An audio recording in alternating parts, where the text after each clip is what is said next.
Welcome to the Students of the Word podcast. I'm your host, Ravan Butler. Here with me today is our brother, Jordan Deering, all the way from Alaska. He's here as we begin our Psalm series, as we look at this wonderful book of Psalm.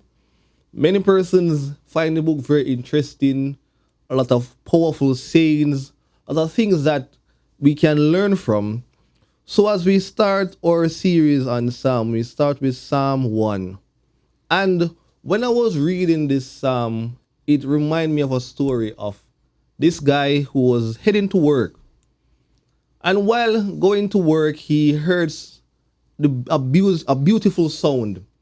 And the more he listened, he realized that it was a saxophonist playing. And he followed the sound, but he had to head to work. But he just followed the sound and he saw this guy playing the saxophone so beautifully. He was so amazed by how he played and how wonderful he felt while listening.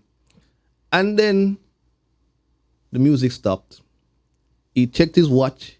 He realized that he has been there way longer than what he expected. Mm-hmm.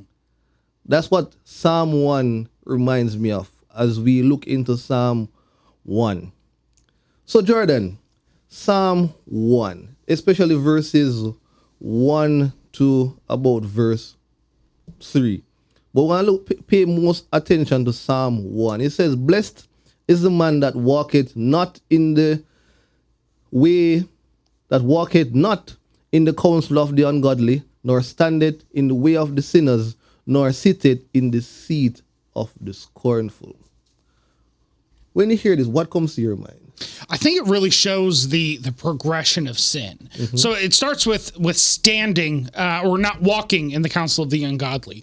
This is a person who's kind of living the lifestyle of sin and listening to people as they're kind of going past. Then it progresses into their sitting in the seat of the scornful, yeah. Where they are, or standing in the way of sinners, or sitteth in the way, or seat of scornful. Yeah. Standing in the way of sinners, they have kind of stopped, and now they're taking it in a little bit more. Yeah. And sitting in the seat of the scornful, now they're actively participating. Yes. And as I read this psalm, especially that introduction portion, it's a very good reminder for us as Christians not to partake or allow ourselves to kind of fall into the trap of thinking that being around sin is okay. Mm-hmm. Sin is extremely damaging. We know from many different references through Scripture the consequences of sin. You know, the book of Romans talks a lot about sin and justification. Romans 3:23 talks about how for all of sin can come short of the glory of God. Romans 6:23 says the wages of sin is death. Yeah. For the wrath of God is revealed from heaven against all ungodliness and unrighteousness of men. Romans 1:18 that God's wrath is poured out upon those people. In Romans 1:32. Destruction comes when sin is present. Yeah. And so we as Christians need to make sure that we're not even in a position where we can be tempted by sin or be in a position where we can be drawn away by it. Yeah. So I think the opening of this psalm here is shows the process of sin. So it starts by walking. Mm-hmm. So it's a movement. It's an active engagement. So how does this motion, or as we as Christians, can we protect ourselves from the spiritual danger of walking with sin or walking into sin? Well, I mean, I think we've all been in situations or in experiences where we have been around people or part of a friend group, and somebody suggests doing something wrong. Mm-hmm. You're around people that you trust, that you might let your guard down, and somebody has made a suggestion. Mm-hmm. And our job as Christians is to not let ourselves continue in that path. Yeah. You know, we should also very carefully check our relationship with them. Mm-hmm. Is this an isolated incident where you can talk with them and be like, hey man, that wasn't cool. We need to not do this. Or is this kind of a repeated situation? Yeah. Because if it's a person who keeps doing it, then we might need to extract ourselves from the situation. Right? Yes, that's why it says we should not walk in the counsel of the ungodly. So we must be, as I said, be mindful of our surroundings. Mm-hmm. And then the next progression, we can see that it says that they were standing in the way of sinners.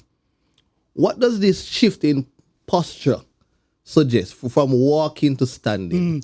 I think it really shows how, the first one, you're just kind of hearing the words of the sinner, right? Hearing the words of the counsel of the ungodly. Whereas now you're standing around and you're talking about it.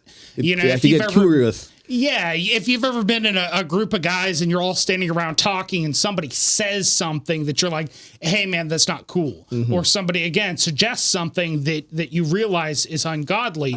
At first, you were trying to live your life and not heed those people's counsel. But in the second part, now you're actively around these people who are making these suggestions, and it damages you too. We know that evil company corrupts good morals in 1 Corinthians 15:33, that these things will corrupt you too if you continue around them. That's what they say, always say, that the one bad apple spoils the whole bunch. Absolutely. Yeah.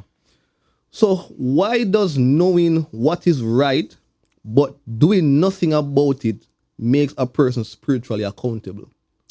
Well, if you look at 1 Corinthians 1:32, it talks about how God's wrath is on people who not only do sin, but those who give approval of it. So you allowing something bad to happen makes you accountable too. That you as a person have a responsibility to stop evil happening. Yeah. You don't have just the responsibility to do good, but you also have the responsibility to prevent evil. Yeah. So if you're standing around and you're allowing evil to take place around you, you're accountable for that too. Wow.